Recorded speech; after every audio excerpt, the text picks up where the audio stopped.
Hello, my lovelies. Welcome back to Story Time with the Intimacy Ally. It is me, Jenny Simus Leety, your Intimacy Ally, and I am joined today by one of the coolest chicks I have ever met in my fucking life. This is Lee David Elliette Cray, PhD, mind you.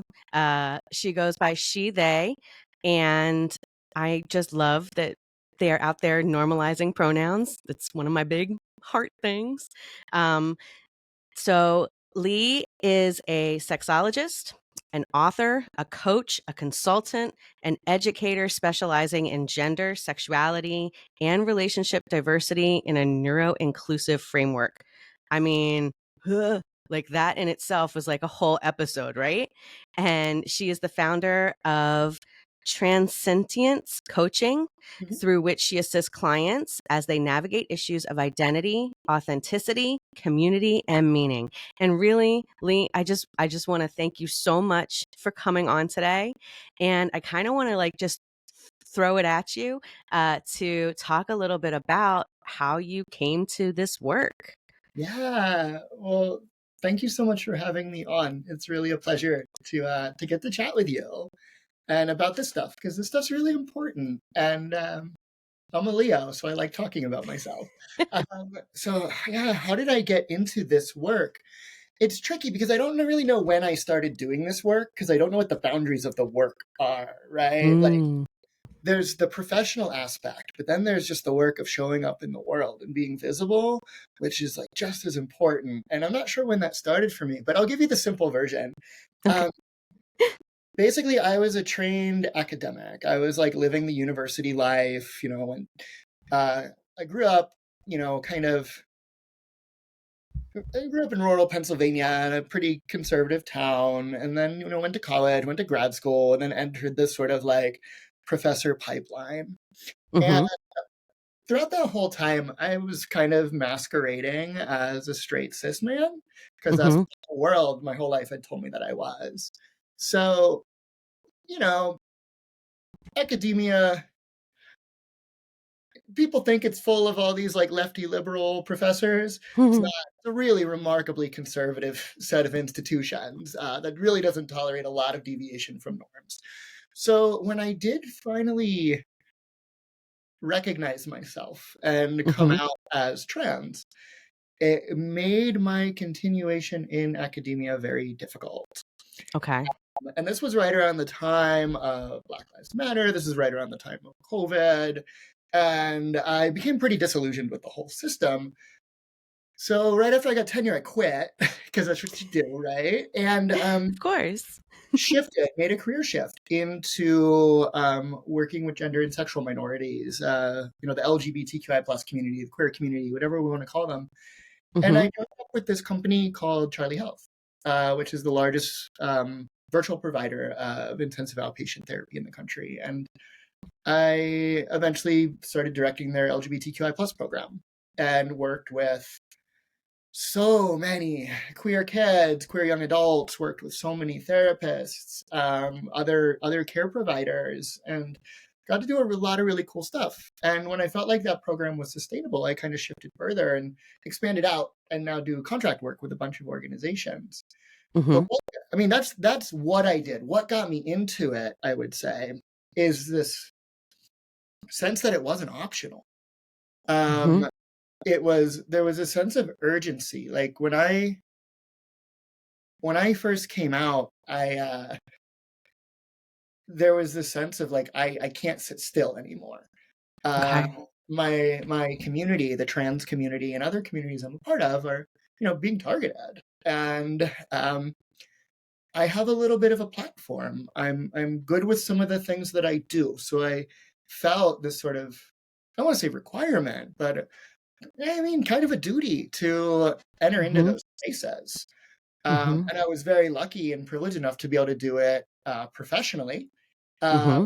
and I also do it pretty unprofessionally too, and I'm proud of both. Right. Yeah. So yeah, that's a little bit of the broad brushstrokes of the story of like where I came from and how I got from where I was and where I thought I was going to be my whole life Mm-hmm. to where I am now. And yeah, happy to zero in on any of that you might want to talk more about.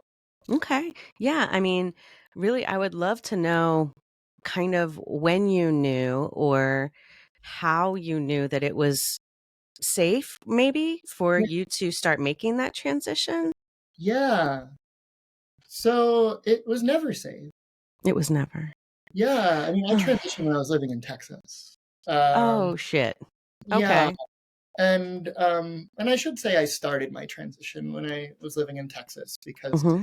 my transition's never going to end. And that's not because the goal is unattainable. It's because I don't want it to end, Right. right? Mm-hmm. I like this idea of being in a constant transition, but it's never safe. Um, No. Sometimes safer, Mm-hmm. and you can do it in safer or riskier ways, and you can do it in safer or more aversive environments. Mm-hmm. But when I left Texas, I moved to New Mexico, which is where I live now. And Mm-hmm. there's a lot of talk among acquaintances I have here about like, yeah, this is a safe space for trans people. And I'm like, honey, no, it's not. Yeah, I was about to say, is it? Yeah, Mm. sometimes things, situations that can seem safe for trans Mm-hmm. people to cis people seem that way because uh, there's not necessarily this attunement to the danger, to the possibilities of danger. Um, Right. but I can say what made it so that I finally felt safe enough to come out Mm-hmm. when I was living in Texas was again almost a sense of duty. Like it took me about 8-9 years to finally accept inside that I'm trans. Mm-hmm. That took me a minute. And then I was teaching my classes, my university classes, and I wasn't ready to be out to my students yet. And Okay. I'd go in every day and I'd say, "Hi, I'm Dr. So and so." And they would call me he, and I would dress like a boy. And I Mm-hmm. taught Tuesday and Thursday. So every Tuesday morning, I'd take off my nail polish. And then every Thursday night, I'd put it back on and I'd swap out my jewelry. And Mm-hmm. eventually, I realized like, I'm an educator, and here I am lying to my students. Mm. I'm trying to teach them about value of authenticity and about meaning and all of that. And Mm-hmm. I'm showing up every day embodying what I know to be a lie. And Right. I couldn't let myself do that anymore. So Mm. it was scary, uh, Mm-hmm. but I wouldn't go back and change it in any way. Okay. Yeah. That's really, really helpful, I think. And I I love it.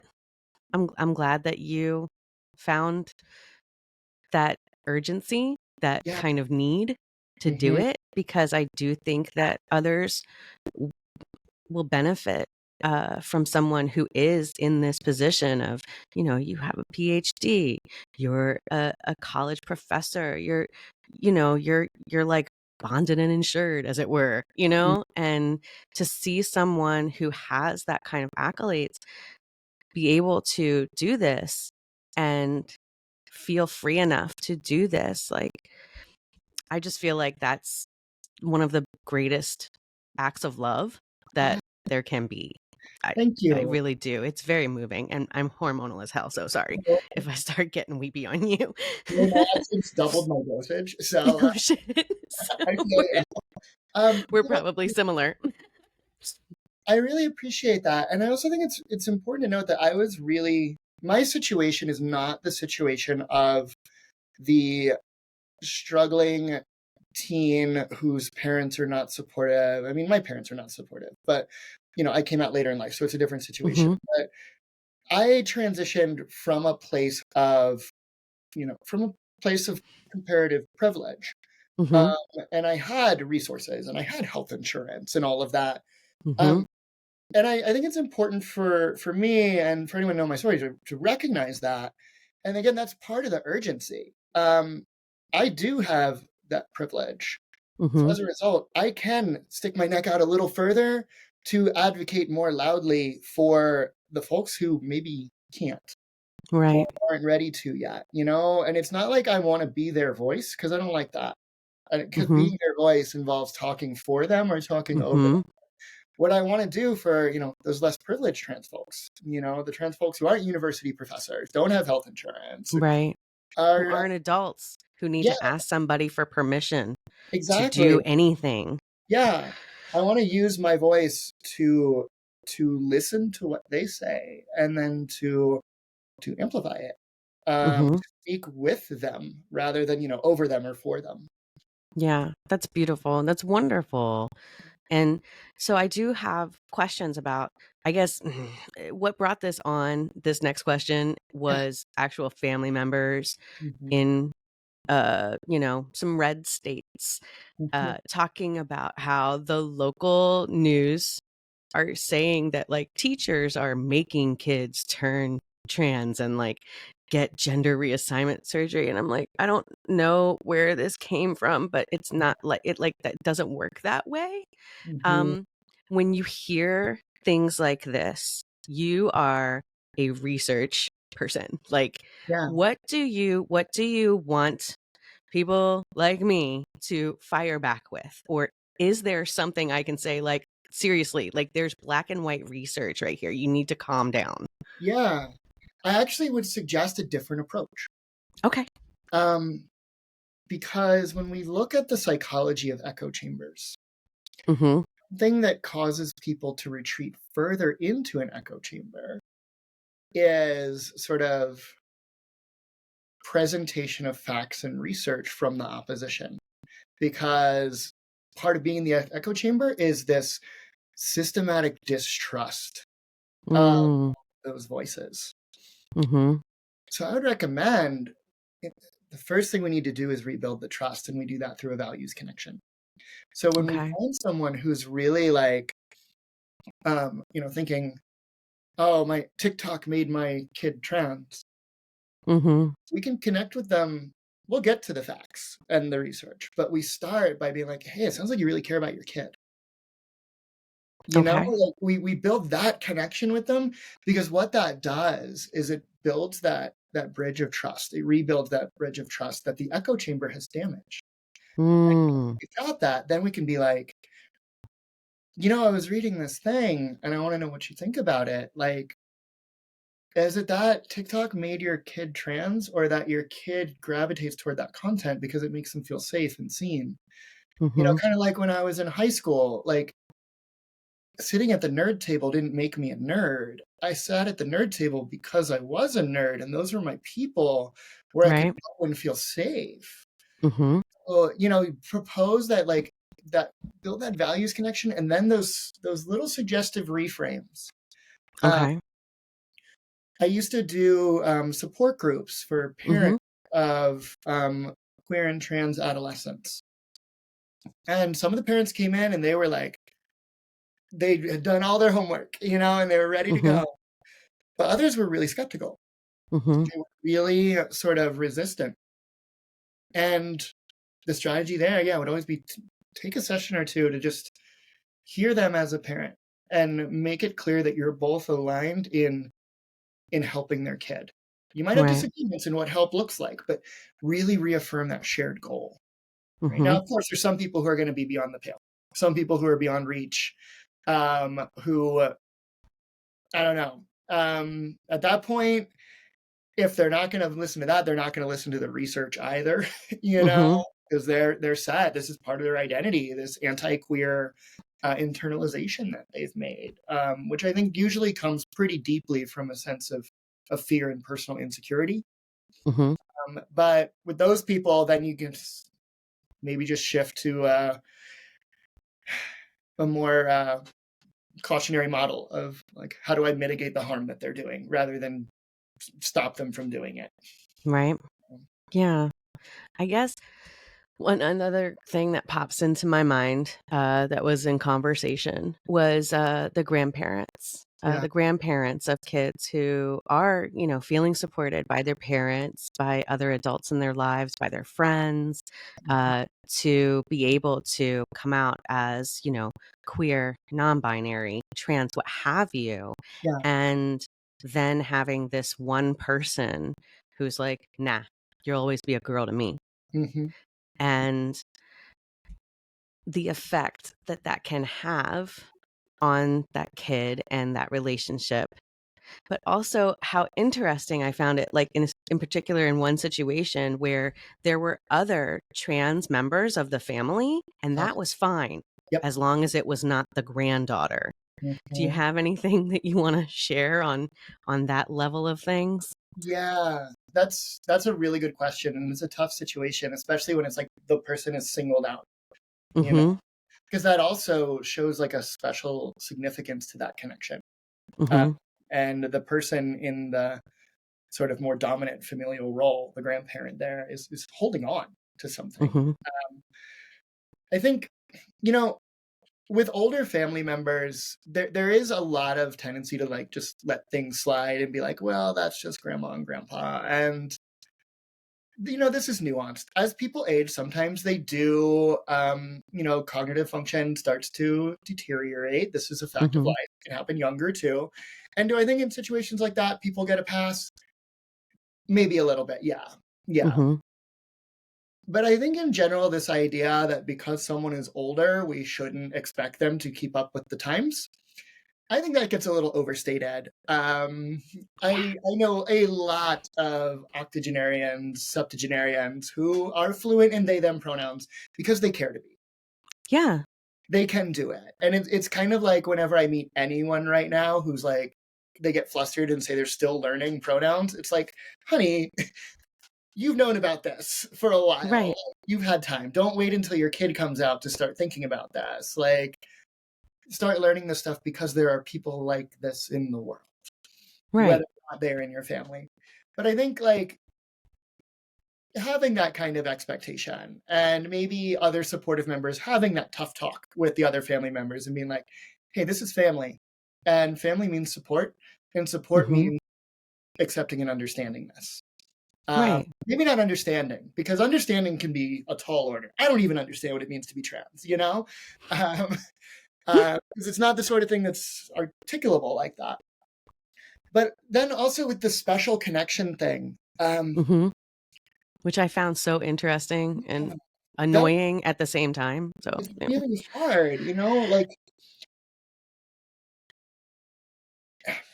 it reminds me sometimes of like I think there's a parallel with like romantic relationships here, Mhm. in a weird way, and hear me out. A lot of I'm times here for it. when we get into a romantic relationship, we Mhm. romanticize the person, Mhm. hence the word. And this involves holding on to a version of the person that isn't the person who's actually in front of you, Mhm. you know? And we get attached to those things. We get Right. attached to versions of persons, either like past versions or hypothetical versions of persons.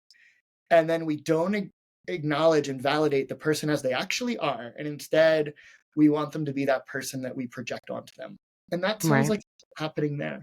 It sounds Yeah. like it's someone who has a fondness for this family member, but has a fondness for a version of the family member that's maybe a past version or a hypothetical version. Or a And version that never existed that yeah, they were putting on them. Yeah.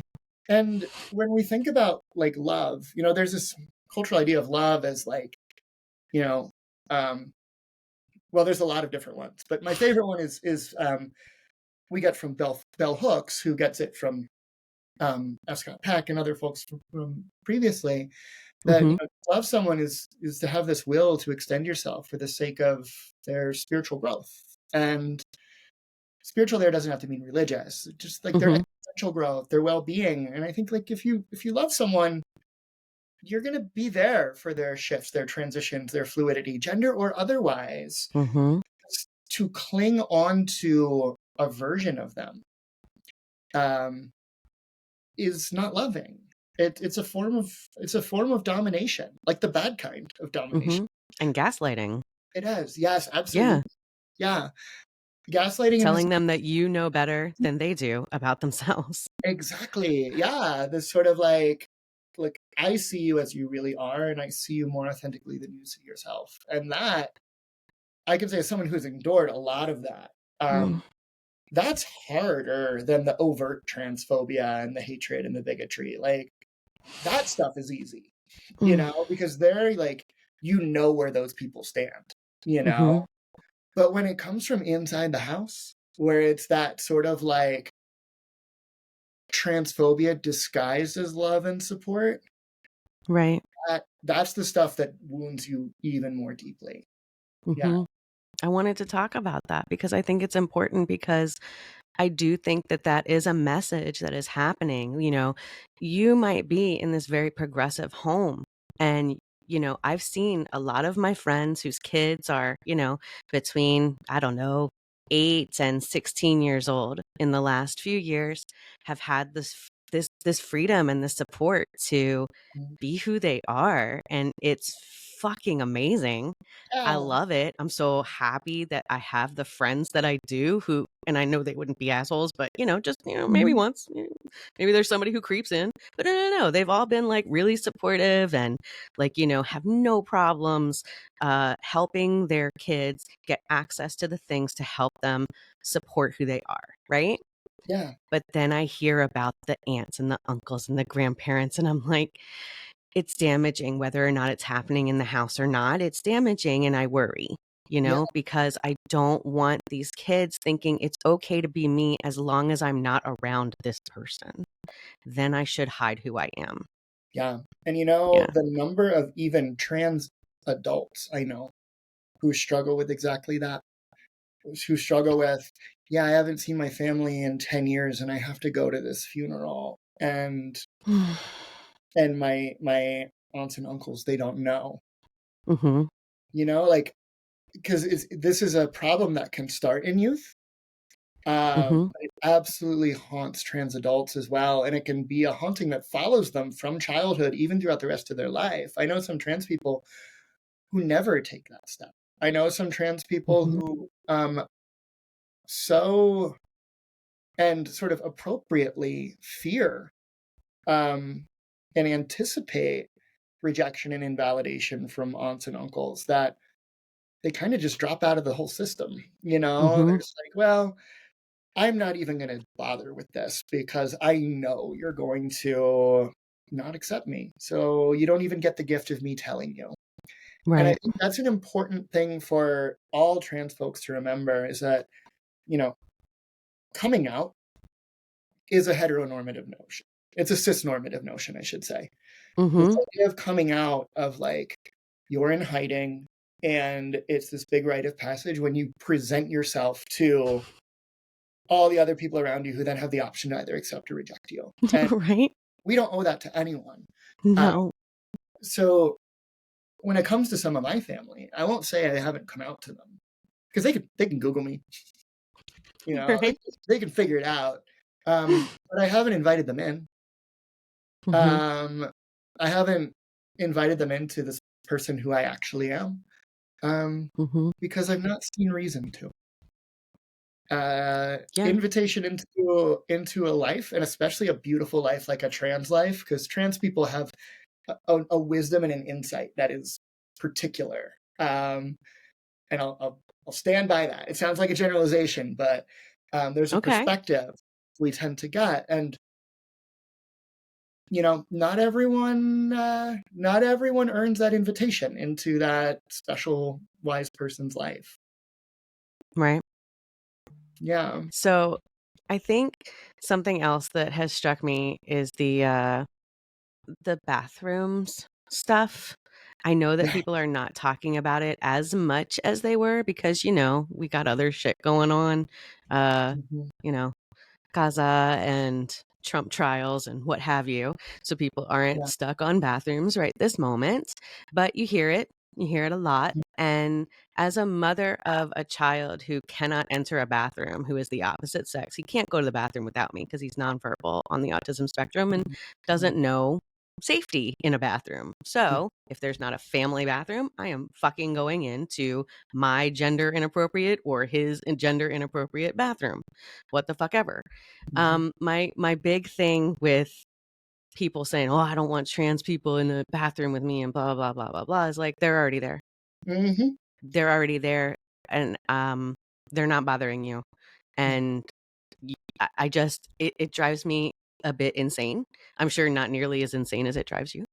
But yeah, It's what do you do? What do you do? Is it the same thing? You're just like you try to befriend them on something? Yeah, I mean, it's hard. And, like you mentioned, a little bit of the public discourse about the bathroom stuff has died down. Mhm. But at a legislative level, it's still going. Uh, Mhm. and it's going, some of it with bipartisan support, because people aren't paying attention to it. Fuck. And, Okay. but it's understandable because anyone who pays attention to every single one of the individual important issues in the world would not be able to function cognitively or emotionally. Right. Yeah. Um, I not to, am a little bit of a politics junkie though, so I yeah, will I yeah. will admit that. Well, DC and baby, what are you gonna do? yeah, and I'll also say, so not to give the wrong impression, I don't think all these issues are actually as separate as they appear. Of course, like there is Mhm. interwoven threads throughout most of these situations, but that's a whole other topic. But with the bathroom stuff, this one is a hard one for me. Because if you look at me from here up, or you hear my voice, a lot of people think that I am a man, Mhm. and I get it. I have a lot of male coded features. People look at me and they can tell, like, there's something weird about you. You're queer, but I don't get read as trans often from the shoulders up. Now, from the shoulders down, it's a different story. I've been on Mhm. hormones for a bunch of years, and if I'm wearing like a more form-fitting dress like I am now, like people can tell. Um, Mhm. but as a result, I can't go in either bathroom. If there's a men's bathroom, people are going to code me as a trans woman. Mhm. And, or sorry, no, if there's a women's bathroom, people are going to code me as a trans woman and hence as a man. And if Mhm. it's a men's bathroom, people are going to code me as basically a target for homophobia and toxic Mhm. aggression. Right? So Mhm. really, there's no bathroom I can use, um, unless there's like a family bathroom or an all-gender bathroom. Mhm. And my strategy for working toward this is one is just a practical strategy. I have to plan. I have to plan my outfits based on whether or not I might have to pee. Because I can still dress in what trans folks, especially trans girls, would sometimes call boy mode. I can be a boy moder for a day, uh, Okay. and I usually do that when I fly. Okay. Because a lot of times when I fly, well, every time I fly, I have to fly through Texas, Okay. nearest airport, and I want to be able to pee if I'm flying through Texas. So I Mhm. usually kind of go incognito. Okay. Um, but even if I'm just like out with friends, and I'm like, ooh, it's going to be a late night. We're going out for dinner. We're having like a girls' night. Oh, and then you want to go to this bar, but they only have binary gendered restrooms. I know I'm going to have to pee by then. So yeah, I think I'm just going to head home. Um, so there's the practical strategy. But Mhm. then also there's the just talking about it. Some trans people keep their transness very quiet Mhm. because they don't want to draw a lot of attention to it. And I get that. I am not that. Okay. I will shout from rooftops and talk about it all day to everyone who will listen. And I've had the I live in a very small town, and I have had the conversation with 100 people in this town about why there are certain places I won't go because they only have binary gendered restrooms. And I've Okay. listed off the names in town where I can go. And for a lot of them, they have never thought of this. Mhm. They've never thought about what it's like to be in a place and not be able to pee. Because it's an issue that a lot of people relate to in the abstract. It's an other person issue. It's not a me issue. Mhm. It's a me struggle. But when you're sitting across from them, telling them, like, yeah, I really have to pee right now. I can't go. Right. And why? Like, it starts to, they start to feel the issue a little more. Mhm. And I'll share, I had a really frightening moment in Texas not long ago when I was flying and I was in my boy mode. And I was wearing my like jean shorts, my band T-shirt, and everything, and Mhm. didn't have my like my little femme glasses on or anything. And I passed through the gate, and the guy who scanned my boarding pass said, "Have a nice flight, ma'am." And you might think, "Oh, yay, I won gender that day. He got it right." And I was so Mhm. scared because that meant that when I landed, also in Texas, I was like, "Shit, I don't blend in anymore." If he could tell, then when I go in the men's restroom, they're going to be able to tell.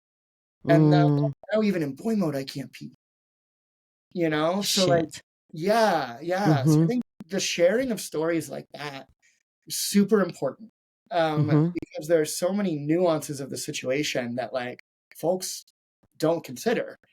Um, yeah, I could talk about that all day. Right? Yeah, Okay.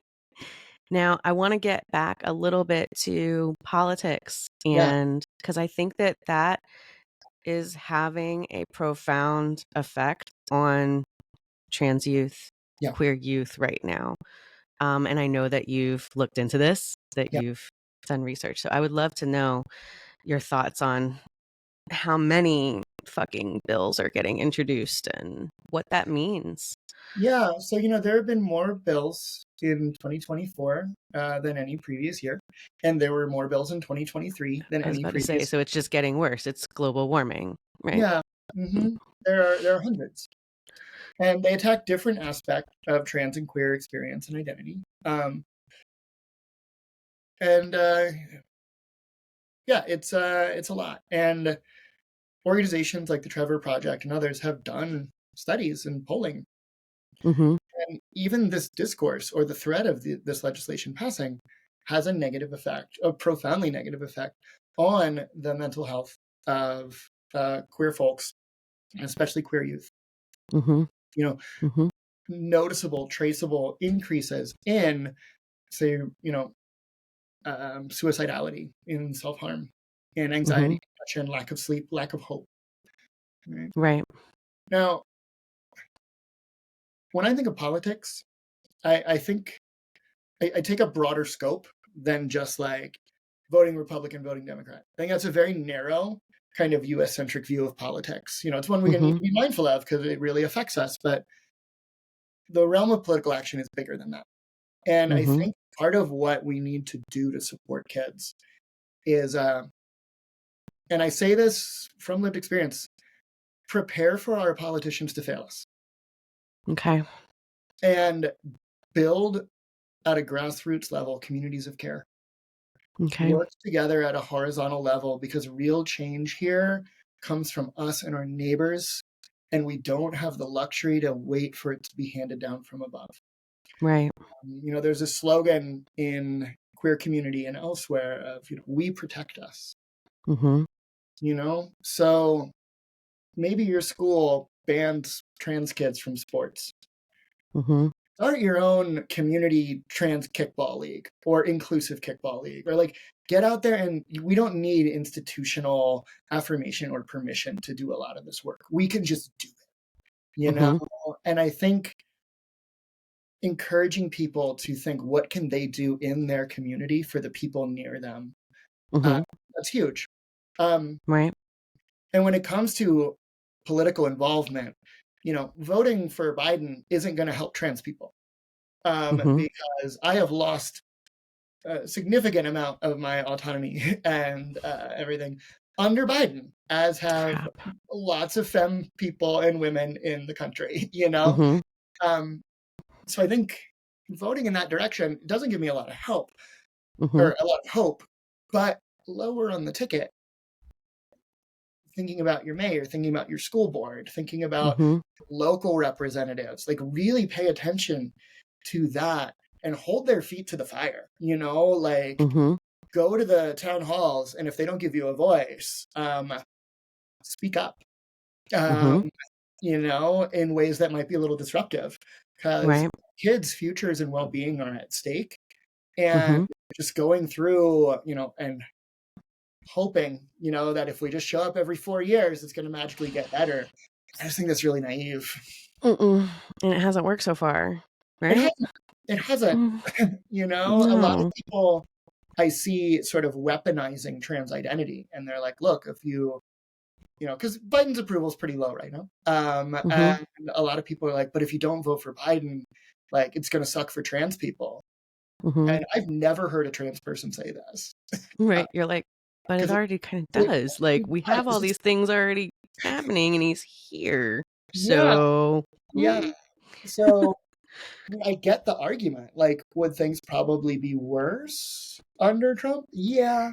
mm-hmm. But it also gets back to what we were saying earlier about that subtle transphobia that comes in the disguise of support.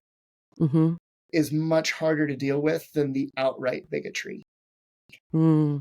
When it's a Trump style MAGA conservative transphobe, Mm-hmm. so much more comfortable around that person than I am around the like cis white liberal who has a rainbow flag, but I know would freak out if they saw me in the bathroom. Mm-hmm. That's scarier. Okay. Yeah. Okay. Yeah, I can dig that. Hmm. Mm. So I wanted to touch a little bit on gender affirming care Yeah. and how I guess I would like to get your take on what that can look like for youth. Yeah. Absolutely. So let's talk about what it doesn't look like. Okay. Doesn't look like mutilating kids' genitals and Right. forcing hormones on them. Oh my Like God. this, just like the litter boxes in classrooms thing. This is a myth. Right. It's not happening. Like the youngest person to receive consensual gender affirming bottom surgery was Mm-hmm. Kim Petras, the pop singer. Okay. She received it at age 16, which was an exceptional case because her dysphoria was so severe. Okay. Uh, but typically, you're not getting bottom surgery till you're 18. The Mm-hmm. only genital surgeries that are being done on children are circumcisions and Okay. so-called intersex like reconstructive surgeries, Mm-hmm. both of which Without any consent without any because they consent. are infants and it is Hmm. a decision by the doctors and the parents, right? Yep, and both of those procedures carry higher rates of trauma and regret later in life than any gender affirming care does. Right, Mm-hmm. and now with hormones too, there's just a lot of misinformation out there. Yeah. Some of my like some of the people I've worked with, like there's this idea that hormones are just being handed out like candy. Oh No, yeah. Mm-hmm. they're not. It can be, depending on where you are, extremely hard. It's easier to get Adderall than it is to get estrogen, you Mm-hmm. know, depending on where you are, right? Um, and this idea also, like, oh, sorry, I get a little passionate about this, but one of the Bring it. books that so many of the parents I used to work with would bring up to me a lot was this book called Irreversible Damage. Mm-hmm. How the transgender craze is seducing our daughters, something like that. And, Right. you know, Mm-hmm. right there's the tip. Whenever you want to know something's like marginalizing propaganda, just pay attention if they're weaponizing a narrative that some group is coming for your daughters. Like Mm-hmm. that's a giveaway, and it's right in the title. But it talks about how like even putting kids on puberty blockers is going to do irreversible damage to them. And the thing about Explain. Go ahead. Explain why that's not true, yeah, please. yeah, like for the one, like the vast majority of changes that you go through on puberty blockers are not changes that you go through, but it inhibits certain changes. And as soon Mm-hmm. as you stop taking them, the natural processes come right back in, right? Yeah. Um, and And they then get out of your system fast too. yeah, but there's this other irreversible damage that people don't talk about. So I have a lot of vocal dysphoria. Mm-hmm. Right? My vocal folds thickened during puberty. Mm-hmm. And one of the things about hormone therapy is no amount of feminizing hormone therapy ever affects your voice, Right. right? Because once it's thickened, that's for life. Mm-hmm. So I had a very particular biological window during which this could have been prevented and I wouldn't Mm-hmm. struggle with it the way that I do. Um, I missed that window, Mm-hmm. and that's painful. This is irreversible damage. Yeah. And if I had had the opportunity to take puberty blockers, which for me, rural Pennsylvania growing up in the 80s, starting puberty in the early 90s, like I'm realistic, it wasn't an option, um, Right. even if I had had the best parents in the world. I But know.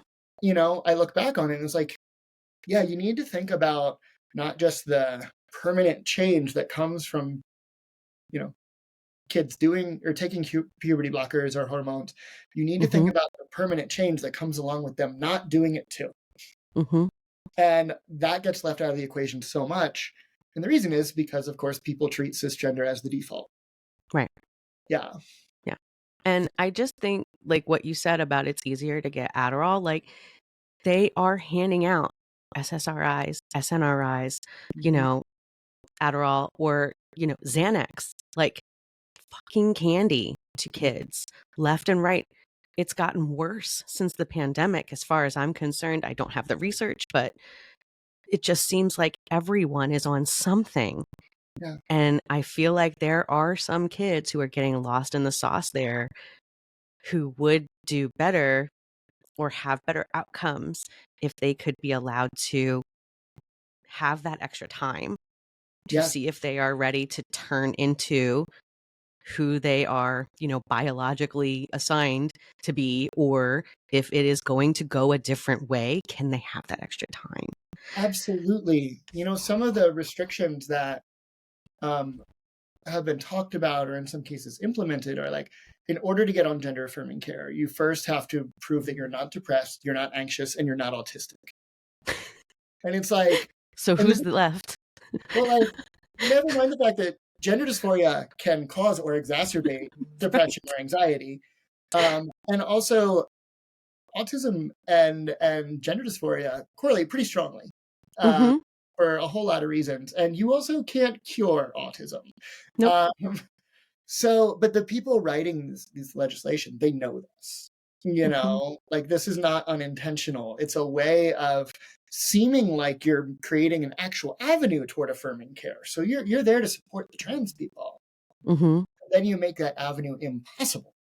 Mm-hmm. It's like, oh, you can have this care because we support you. But in order to get it, you need to first be clear of all the consequences of the fact that you're not receiving the care. Yeah. Mm-hmm. And it's like, you can't win. No, Yeah. it's ridiculous. Ugh. So if you were going to talk to the family of, or actually, no, if you were going to talk to a kid Yeah. who's trying to decide if they can talk about this or if they have the freedom to express themselves, what would you want them to know? Yeah. Whew. I know that's a big one for the last one. I'm sorry. No, it's good. And I think back to a lot to like what I would have wanted to know. And I Mm-hmm. think the first a couple things are you don't have to earn this. You don't have to prove it. Um, Identity is a lens through which we understand ourselves. Mm-hmm. And if understanding yourself as trans feminine, as trans masculine, as non binary, what have you, if that's what helps you make sense of your life and your experience, and that's what helps you move through the world, including getting out of bed in the morning, then that's your label for now, at least. And that Mm-hmm. might change, and that's okay. Yeah. That's okay if it changes, Mm-hmm. right? I know these lenses in my glasses, I'm going to need to update my prescription eventually.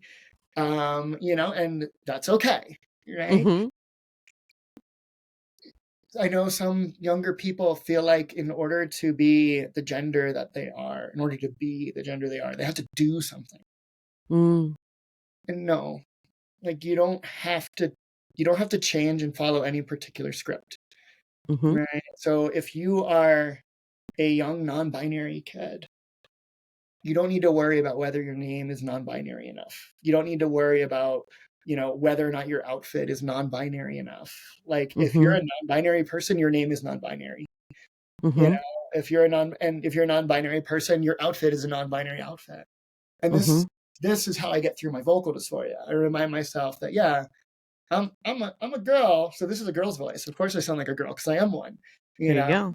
So those little reframes of just identity first and expression second, where it's like Right. you're not a trans girl because you dress like a girl. You Mm-hmm. might dress like a girl because you're a trans girl and it's what feels comfortable, but that part, the key part, like you're a trans girl or any other identity, you don't need to prove that to anyone. And also, Mm-mm. no one can deny it.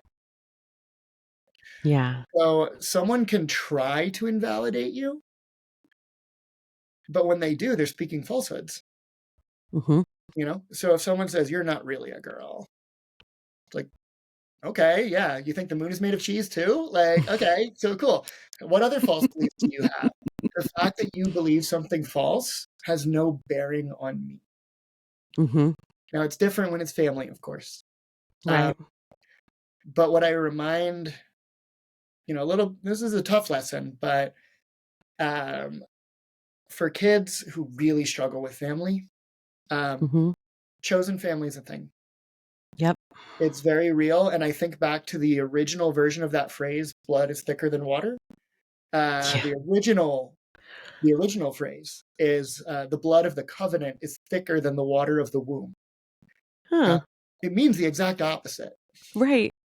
It's about chosen family, and it's Right. about those bonds that you make. And, if your family's not supportive, you will find supportive family and they will find you. Right. Uh, Yeah. No, that's beautiful, and it's incredibly helpful to have that insight that you have, mhm. to be able to reflect, and then you have this language that makes it, easy to digest and easy to understand. And I think that that's so fucking helpful. Oh, thank you. Thank you. Oh, well, Uh, oh, yeah, sorry. no, go for it. I just wanted to say we're going to wrap up soon, and I want to have everybody know how they can find you, get in touch with you, work with you if you're doing anything, Yeah. workshop wise. So lay it on us, and I'll definitely put things in the show notes as well. Yeah. Well, so I have my coaching practice, Mm-hmm. is Transcensions Coaching, and you can find that at transcensionscoaching.com. Mm-hmm. And there I have links to podcast articles on a variety of topics, not just gender affirming care, but lots of things that I've written, and also information about how we could work together. Mm-hmm. Um, so I do operate as a coach, so I don't work in a clinical or medicalized model. I very Mm-hmm. intend to work outside of that on purpose. Yeah, and really interested in helping people explore identity, authenticity, meaning, place, connection, belonging, Mm-hmm. um, through these sort of affirming and inclusive frameworks. So, anyone listening, if that sounds like something that would be good for you or your family or anyone you know, please feel free to reach out. I'm Mm-hmm. also excited. I'm starting to do some support groups through Plume, which is a large trans founded gender affirming care company. Mm-hmm. Whom I've got my own gender affirming care since 2020, so I'm a big fan. Nice. And I'm going to be building out, in addition to the support groups, a series of 6 monthly webinars. So the whole second half of 2024, there will be monthly webinars on all sorts of topics related to transness and gender, et cetera, et cetera, et cetera. So yeah, Nice. try out for those. Okay. Awesome. And where can people follow you to learn more about you? Yeah. So on Instagram, I am at transcensions.coaching. Mm-hmm. Uh, and then I folks can also follow on LinkedIn, where it would just Mm-hmm. be my name. So just if you search for Lee David Elliott Cray, just make sure you spell Lee wrong. You have to spell it Ley. Um, and you should find me, and feel free to connect. Awesome. Well, Lee, I want to thank you again so much for coming on the podcast. This has been so much information, so much love. I Mm. am all about it. You are lovely. I Oh, hope you know it. Cannot wait to squeeze you one of these days in person. Um, I want to thank everybody for tuning in today to Storytime with the Intimacy Ally, where we say, fuck no to the status quo. Mwah. Bye, my lovelies.